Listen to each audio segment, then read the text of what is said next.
libro de arena.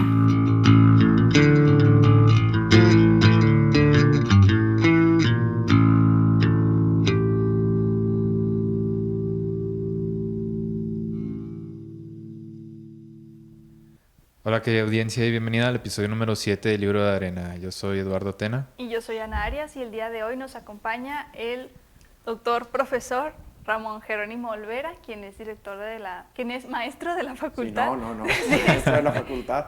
Nuestro director, el doctor Javier Contreras, le mandamos un Saludos, por profe. supuesto. También próximamente aquí en el podcast, ¿verdad? Ah, sí, Sí, claro. sí, por Claro. supuesto. Aquí esperamos tenerlo próximamente. Profesor, bienvenido. Muchas gracias por estar aquí. No, muchísimas gracias a ustedes. Desde que me invitaron me dio mucho gusto. Ya conocía su trabajo y bueno, estar en el cabalístico número 7. Ah, sí, es cierto. 7 ¿eh? días de la semana, el día en que descansó el señor, pero nosotros trabajamos Aquí andamos. Sí, no, muchas gracias. Pues este es nuestro intento por hacer más difusión precisamente a la cultura de Chihuahua. Y bueno, usted nos da la clase de literatura chihuahuense, entonces pues queremos saber más, ¿no? Aparte de saber más, nuestra intención es que también pueda ser accesible a un público general. Entonces, ya queremos hablar de lo mejor de la literatura chihuahuense, que es Nelly Campobello. Pero primero queremos preguntarle por su trayectoria. Trayectoria aquí en académica, estudiantil. Bueno, pues estudié la carrera en la facultad. Soy orgullosamente egresado en nuestra universidad. Estudié la carrera en filosofía. Luego hice un máster en literatura en la Universidad de Barcelona. Un doctorado en pensamiento complejo. Mi tesis fue sobre Nelly Campobello. He escrito 9 libros de autoría individual. Espero para diciembre que salga ya el 10º. Estamos ya dando los últimos retoques a la edición. He participado en 11 libros colectivos, en diversos foros y demás, y me he desempeñado en diversas áreas de la administración cultural relacionadas con el fomento a la lectura y con todo este tipo de actividades que realizan ustedes. Ya voy a cumplir 10 años como maestro de la facultad. Okay, perfecto. Y bueno, la tesis en Nelly Campobello, ¿verdad? Sí. ¿Cuál fue el título o el tema? Bueno, es Nelly Campobello, es cartucho visto desde la lógica de la transdisciplina. Me da siempre mucho gusto hablar de Campobello. Y habrá quien diga, pero es que Campobello no entra en el esquema de la literatura chihuahuense porque no nació en Chihuahua. Pero me parece que estos criterios para formar canon y agrupaciones no solo son arbitrarios, sino son insustanciales.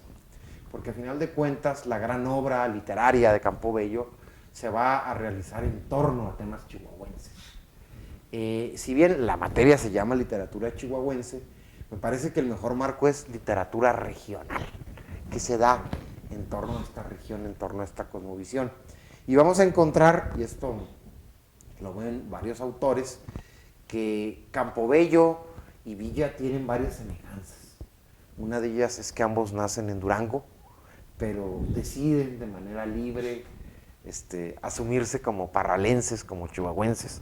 Otra va a ser que deciden cambiar su nombre del que da fe en el acta de nacimiento para ponerse un nombre propio.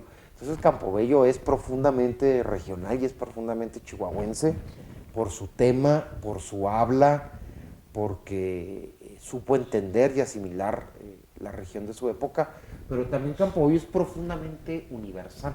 Estamos ante una escritora de calidad y de alcance universal, de lo mejor que se escribió en el siglo XX, sin duda están sus obras literarias. Sí. Y bueno, estamos hablando de Cartucho, que es este libro que tenemos aquí. Así es un libro bastante pequeño para quienes no lo conozcan, y dice Relatos de la lucha en el norte de México. Sí. Profesor, ¿cómo nos podría explicar de qué trata Cartucho? Bueno, ¿de qué trata Cartucho? Es una muy buena pregunta. Cartucho tiene una hazaña narrativa gigante, y es que narra la revolución desde los ojos de una niña. Esto, quienes nos dedicamos a la literatura, sabemos que es muy difícil. Narrar desde los ojos de la infancia es muy difícil. Y Campobello lo va a hacer. Es una niña que desde la ventana, generalmente, de su casa, está viendo pasar a las tropas que están en conflicto. Y a partir de eso, Campobello nos entrega una hilación de historias que vienen a proponernos cómo desde la infancia decodifica todo lo que está pasando. Tiene un gran mérito literario, gigante, y es que en su momento se veía como un defecto. Fíjense cómo el paso del tiempo nos ayuda a asimilar que Cartucho es una serie de relatos breves, es también una serie de cuentos, se puede leer como una serie de cuentos, pero también se puede leer en la atmósfera de una novela. No me atrevo a decir que es una novela, pero sí tiene la atmósfera de una novela. Sí, de hecho, sí. Y esta movilidad de géneros en su época, por un canon muy estricto, va a haber críticos que van a decir, es que nunca define qué género es. Eso lo vuelve maravilloso. Por eso aplaudo, por supuesto, que sean relatos, porque ahí cabe más o menos toda esta cuestión. Pero además hay otro tema. La crítica de su época no la supo ver, con excepciones, por supuesto, entre ellas Martín Luis Guzmán, Muñoz Cota, el poeta estridentista. Ellos sí, se me fue el nombre, disculpen que el alemán me traiciona. Sí supieron, Germán List, sí supieron verla, pero mucha parte de la crítica no. Julio Jiménez Rueda hablaba de que, y lo hacía en un tono peyorativo, de que era el afeminamiento de la literatura. Y digo, además de peyorativo, es absolutamente torpe lo que dice, porque justo que nos dé la óptica de una niña, esto es de una infancia y de una mujer, es algo maravilloso en la obra, que lo logra con una destreza narrativa única dentro de la narración y de las obras de la literatura de la Revolución Mexicana. ¿Sí? F. Muñoz, Guzmán y demás hacen grandes obras literarias, pero no están narrados desde la infancia ni desde la óptica femenina. Campobello es ese gran caso excepcional. Y justamente que sea de la infancia, ¿tiene algún toque autobiográfico o personal de Campobello? Bueno, la propia Campobello afirma en la entrevista con Emanuel Carballo que su interés era reivindicar la figura de Villa. Cuando suceden los hechos villistas, ya no era una niña Campobello, pero pues está en una edad joven y seguramente reconstruye sus imaginarios de infancia y los hila a esto. También ese es otro rasgo muy interesante, porque Campobello es un libro de autoficción y de metaficción. No es una autobiografía, no se puede leer así, pero hay autoficción. Sí. ¿Sí? Muy, muy fina, muy sutil.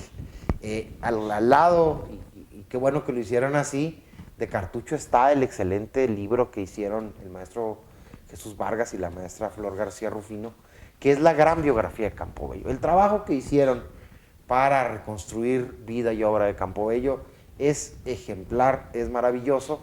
Y ahí vamos a ver, por ejemplo, que Campobello dio fechas distintas a la hora de hablar de su nacimiento, ¿no? Entonces, no es de su infancia, no es una autobiografía, pero sí es una autoficción. Entonces, bueno, justamente como lo que decía, y creo que también nos lo comentó, es una de esas escritoras que está como fuera de su tiempo, ¿no? Que está más adelante, porque creo que nos dijo, corrígeme si estoy mal, que era una escritura ya más posmoderna. Sí, en muchos sentidos se puede leer en clave posmoderna. Primero, lo que comentaba de que no sabemos o no quiere dejar en claro qué género literario es. Sí. Está utilizando esto que le van a llamar posteriormente el pastiche, ¿no? Pero además de eso, Campobello plantea, y es un tema interesantísimo, si existe o no crueldad en la infancia, si hay crueldad o no en los hechos que narra desde la niña. Y esto no es que sea posmoderno, lo que sí es posmoderno es que Campobello deja un pliegue muy interesante entre hechos históricos concretos, reales, como el juicio de Ángeles, pero están codificados desde la literatura, porque lo que le interesa es el relato en sí mismo. Campobello no está obsesionada, al menos desde la lectura que yo propongo, que es muy debatible, no está obsesionada en hacer un género literario o un género histórico. Está preocupada en hacer esa narración de la revolución. Y esta preocupación de centrarse en el relato mismo, más que en el canon estricto, pues nos ayuda a leerla ciertos críticos y teóricos de la posmodernidad como una obra en tránsito. Por eso yo creo que la crítica literaria de la época no supo aquilatarla. En mi tesis sostengo que Germán List le llama la atención porque Germán List es un vanguardista que está pensando en términos estridentistas, no está pensando del canon tradicional. Yo creo que algo vio en la obra, que también puede ser leída y es una maravilla desde una óptica tradicional de la perspectiva literaria, es una gran obra también. Sí, definitivamente. De hecho, para los que no hayan leído Cartucho, o incluso si no les interesa leer Cartucho, lo único que les puedo decir es que lo lean, porque tal como mencionó en clase, es algo adictivo. Son pequeños relatos, pero son tan dinámicos y tan interesantes que uno dice, ¿y luego? Y luego se acabó el relato, pero empezó otro. Sí, claro. Entonces No los hila. Sí, los va hilando y sí. Es increíble, a mí me encanta. Sí, mire, qué bueno que dice ese comentario, compañera. Aguilar Mora, que es quizá el más grande estudio literario que hay sobre Campobello, es el de Margot Glantz. Aguilar Mora va a decir que es un antecedente de Pedro Páramo y de Cien años de soledad. De ese tamaño es la grandeza de Campobello. Pero como dice, son relatos breves, algunos inclusive parecieran ficciones, pero tiene una contundencia para armar el fraseo, la descripción de los paisajes, la descripción de las personas que te atrapa y que no las sueltas. Y además es un libro que tiene muchas mudas, esto es, no le interesa contar una historia plenamente hilada, claramente hilada, no. Deja espacios para que uno como lector interprete y decodifique. Bien ha dicho, es una obra maestra que por supuesto hay que leer. Es muy breve, es una literatura, decía Julio Cortázar en su conferencia sobre el cuento en Cuba, decía en términos boxísticos. En términos boxísticos hay dos formas de ganar. Una forma es por puntos. ¿Sí? Usted y yo tuvimos la pelea de 12 rounds, nadie noqueó a nadie y después dice por puntos quién ganó. Decía que la novela puede ganar por puntos. Y sí, hay una novela de 12 capítulos, por utilizar la misma semejanza, y digo, está muy buena. Hay 2 capítulos que... okay. Sí, pero dice, el cuento tiene que ganar por knockout. Tiene que mandarnos a la lona, tiene que atraparnos. Y Campobello lo hace desde el inicio. Su inicio de Cartucho, no dijo su nombre, es uno de los grandes inicios de las obras literarias mexicanas. Wow, esa es una muy buena forma de verlo, por knockouts. Por knockout, sí. Sí. Digo, ¿sí da knockout o no da knockout? Sí, no, definitivamente. Claro que sí. Sí. Y justamente, bueno, les voy a confesar, hace 2 días empecé a leer, no, hace 3 días empecé a leer Los Recuerdos del Porvenir. Uh-huh. Entonces empieza justamente ahorita que mencionó a Pedro Páramo y 100 años. Sí. Como que hay mucha información y a la vez muchas vertientes de esto del realismo mágico. Y me metí a ver justamente en qué lugar ubicaba la crítica más o menos a Los Recuerdos del Porvenir, así entre la literatura. Y se me ocurrió buscar las 10 mejores obras de la literatura mexicana o hispanoamericana. Y estaba Cartucho. Sí. Y me sorprendió verla porque, bueno, o sea, son varias páginas, ¿no? Las que traían esa información y nada más una consideraba a Cartucho, no en la literatura mexicana nada más, sino una gran obra. En la hispanoamericana, o sea, sí, claro. Junto a los títulos de antaño de Pedro Páramo, La muerte de Artemio Cruz. Pero sí, o sea, sí, yo creo que a lo mejor, bueno, ya usted nos dirá, si Nelly ha sido una de las más consideradas de aquí de la literatura del norte. Miren, con Nelly sucedió algo. Sí aparece referenciada en Bruchwood, en la antología de Castro Leñero, en algunas. Pero el gran auge de la crítica literaria de Nelly es más o menos reciente. Sí. Está identificado con Irene Matthews, en un libro muy importante que hizo sobre ella. Está identificado con Sophie Vidal de la Calle, que hizo su tesis doctoral en Maryland sobre Nelly Campobello. Y por supuesto en Jesús Vargas. Jesús Vargas siempre ha sido un gran promotor de la figura de Campobello, pero es más o menos reciente, como que pasaron algunas décadas sin que fuera tan valorada. Sí era referenciada Por supuesto, sus aportes a la danza contemporánea son gigantes, pero qué bueno que toca el tema de Elena Garro. Lo que pasa es que durante décadas la crítica mexicana fue profundamente machista. Y no quiero decir que ahora no lo siga haciendo, pero bueno, lo es en mucho menor medida, pues, Sí. porque por fortuna pues han irrumpido las mujeres en la academia y también los hombres hemos cambiado nuestra percepción y caray, que se ha escrito por mujeres. Y bueno, el caso de la obra de Garro, estamos ante la obra de una escritora monumental y Los recuerdos del porvenir es una obra maestra del realismo mágico. Que el realismo mágico es la forma en que llamamos desde la literatura a lo que sucede en la realidad de nuestros pueblos. Sí. El realismo mágico está aquí en la realidad. Lo que pasa es que estos escritores tienen la capacidad de verlo y de hacerlo consciente. Pero, pues sí, Elena Garro es otra gran escritora. Liliana Pedrosa hizo su doctorado y después hizo un libro muy interesante que se llama Andamos huyendo, Elena, donde aborda las virtudes, algunas de las muchas virtudes de Elena Garro como escritora.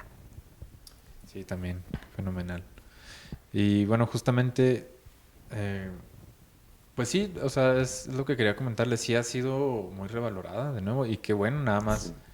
pues es un primer paso, ¿no? Debería ser así con todas las escritoras y también escritores de acá.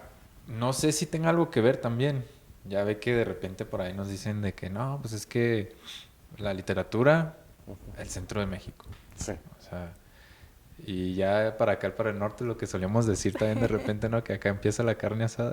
Sí, o también como decía Porfirio Díaz, me parece cada día más cerca de Estados Unidos, más lejos de Dios. Más lejos de Dios, sí, Vasconcelos comete ese dislate de decir que donde comienza la carne asada termina la cultura. Sí.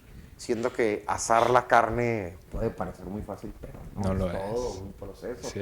Y nuestra gastronomía chihuahuense es elaborada, compleja y con su sello particular. Pero sí, claro que tiene que ver el centralismo. Sí. Y tiene que ver el centralismo en lo temático. Si revisamos lo que se hace de producción cinematográfica actualmente en el país, vamos a ver que mucho de lo financiado son para historias de la Ciudad de México. Y pareciera que todo gira en torno a la colonia Roma y a la colonia Condesa y demás. Bueno, Roma es una gran película, Sí. pero hay otras que dices, pues está muy mediana y todo tiene que girar en torno a los departamentos de la Ciudad de México, ¿no? La Condesa. Pero también la crítica literaria ha estado parcialmente así, también acá se ha modificado. Pero, por ejemplo, un crítico, Rafael Lemus, decía que las obras de Elmer Mendoza eran muy malas porque eran costumbristas y porque hablaban del norte y demás, ¿no?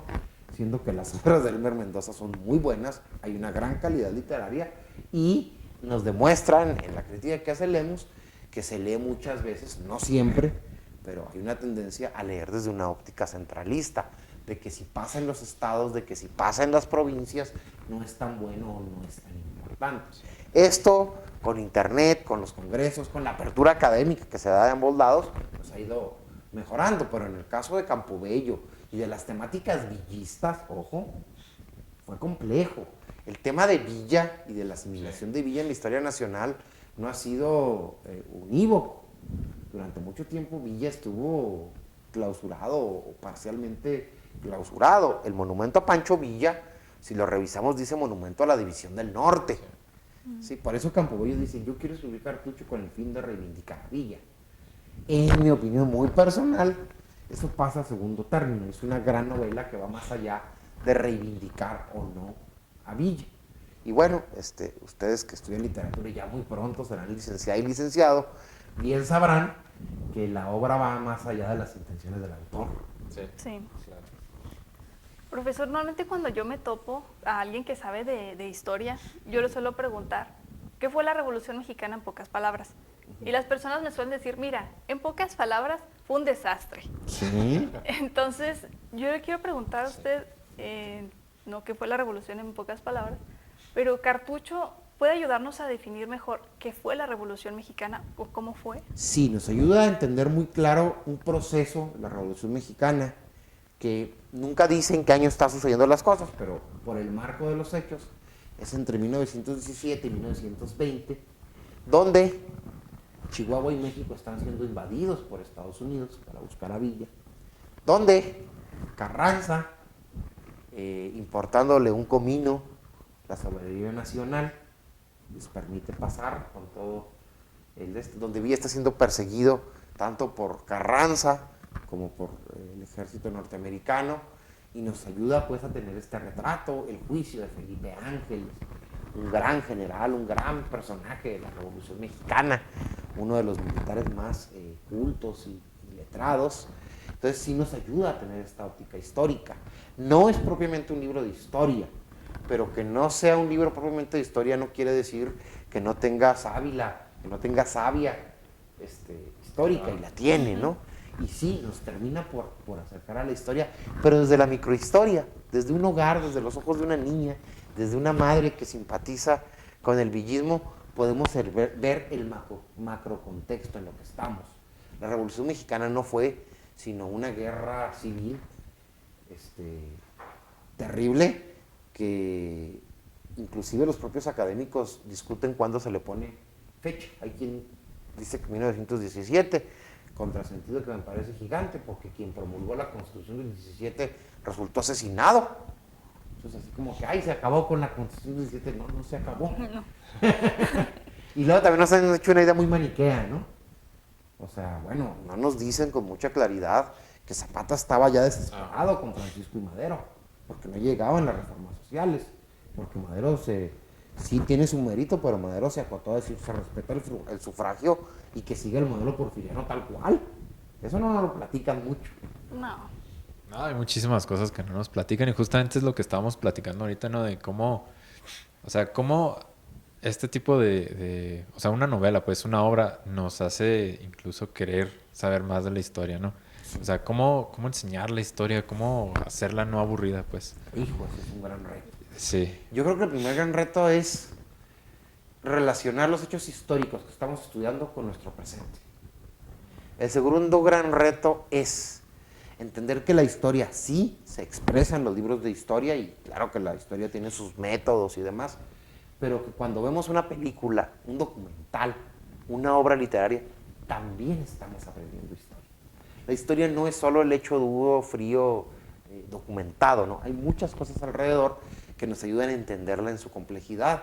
Por eso los grandes historiadores, si alguien viene a hacer una historia de la Revolución Mexicana, forzosamente, si lo hace de manera seria, leerá a Rafael F. Muñoz, a Nelly Campobello, a Martín Luis Guzmán, porque le ayuda a entender la atmósfera, la mentalidad de una época. Yo no imagino una historia de Francia del siglo de los II para acá, de que el historiador no lea Los Miserables, que no conozca a Víctor Hugo. Es fundamental esto. ¿Cuál es la labor para hacerla interesante? Vincularla al presente y no volverla presa, esclava de las fechas. Sí, claro, importantes y demás, pero la memorización de las fechas para el aprendizaje de la historia no ha dado buenos resultados. Hay que entender los procesos más bien. Sí, definitivamente. ¿Cierto? Y también algo que comentábamos en otro programa con el profesor Miguel Ángel, es que si uno abre un libro de historia y lo empieza a leer, uno se cansa. Entonces, pues lo que él comentaba era, bueno, ¿por qué nos centramos mejor en algo más breve, ¿no? En breves relatos, que después hablaremos de otro libro en otro programa sobre eso, sobre breves relatos de Chihuahua. Y pues es esto, no creo que es una propuesta muy buena, porque pues a todos nos tocó, ¿no? En la primaria, en la secundaria, tener esos libros llenos de texto y alguna que otra foto. Y cifras y fechas y fechas y fechas. Muchas fechas. Sin entender el proceso. Sí. ¿Se dan cuenta? Hay que entender el proceso. Y ya con eso las fechas no son importantes, pero no son tan determinantes sin entender el proceso. Primero es el proceso y luego son las fechas. Sí, imagínense todo el proceso que tendríamos que aventarnos para discernir desde dónde viene esto, o sea, en cuestiones de educación, de por qué se enseña así la historia. Sí. Pero bueno. Que es un tema bien interesante. Sí, bastante. Y oscuro también, por lo que me han dicho. Y además hay una cosa que hay que decir. A los sistemas educativos hechos para el funcionalismo, no para tener una visión crítica del mundo y una visión identitaria del mundo, no les conviene mucho que se profundice en la historia. Profundizar en la historia tiene luego sus memorias. Sí. No, a mí me han dicho, me han preguntado de que, oye, tú estudias en filosofía y letras. Sí. Y que creen que, tú estudias filosofía y letras, ¿no? Sí. Tu carrera es Sí. filosofía y letras, me dice. Me dicen, ay, es la facultad donde dicen que no, la historia no es así, que Pancho Villa fue malo, que fue bueno. O sea, y me quedo pensando de que entonces, ¿qué versión tienen ellos, no? O a quién Dígales, más siguen, aún o sea, nos preguntamos qué es el bien y qué es el mal. ajá, ¿verdad? Es lo que hacemos aquí. Sí, claro. Pero es el hecho de que la capacidad y las facultades de filosofía, esa es nuestra gran función. Ser un área donde la sociedad encuentre eco en reflexiones profundas, de fondo, de largo aliento. Cuando las sociedades pierden esto, se les desmorona todo, ¿eh? Así es. Sí, definitivamente bien. Dicen que también aquellos que olvidan su historia están condenados a repetirla. A repetir. Yo creo que estamos más que condenados. Sí. Pero bueno, profesor. Bueno, pues librémonos de la condena leyendo a Campobello y si de ahí surge leer historia, pues también historia, ¿no? Sí, claro. Sí, definitivamente, porque yo creo que es un libro que atrapa y que uno se queda con ganas de más, o incluso de comprobar a ver qué fue verdad, qué fue autoficción. Sí, que fue autoficción y demás, que se vale por supuesto. Sí, claro. Bueno, entonces también para finalizar, profe, nos gustaría que que le hiciera un llamado a la audiencia de por qué leer a Nelly Campobello. Creo que los seres humanos tenemos la necesidad de reconocernos. Fíjense qué bonita palabra, reconocernos, volvernos a conocer. Y para reconocernos es necesario siempre la mirada de otras personas. Y para reconocernos mejor y de manera más profunda y exhaustiva, hay que buscar esas miradas de esas otras personas que son inteligentes, que son sagaces, que son profundas. Y para reconocernos en nuestra identidad, en la Revolución Mexicana, en las infancias y la guerra, la obra de Nelly Campobello es de lo mejor que se ha escrito y cuando usted la lea, créame que se va a reconocer en el más claro, en el más alegre y en el más intenso de los términos. Ahí lo tienen. Wow, qué maravillosa conclusión. Pues bueno, esperemos que les haya llegado tanto como a nosotros, que lean a Nelly Campobello, que se interesen por conocer esta maravillosa obra, que pues ya les dijimos mil veces que es increíble, pero pues se las repetimos de Y nuevo. felicidades por su proyecto, ¿eh? No, Maravilloso. No, gracias. gracias, aquí estamos Muchas a la felicidades. orden. Y también, querida audiencia, ustedes también aquí tienen su espacio. Recuerden que nos pueden escribir en nuestro correo, que aparece aquí como siempre. Con mucho gusto nosotros estaremos respondiendo y también nos estamos invitando para que participen con algún tema relacionado con la cultura, la historia o en las humanidades. Y bueno, pues síganos en las redes sociales de la facultad. Ahí estamos en YouTube y en el Facebook. Ahí vamos a seguir subiendo episodios y ya tenemos también ahí nuestro historial, ya como 20 episodios, ¿verdad? Ya vamos. Sí, más o Con menos. muchas personalidades interesantes. Y bueno, nos vemos hasta la próxima. Gracias, profe. Muchas gracias. Hasta luego. El libro de arena.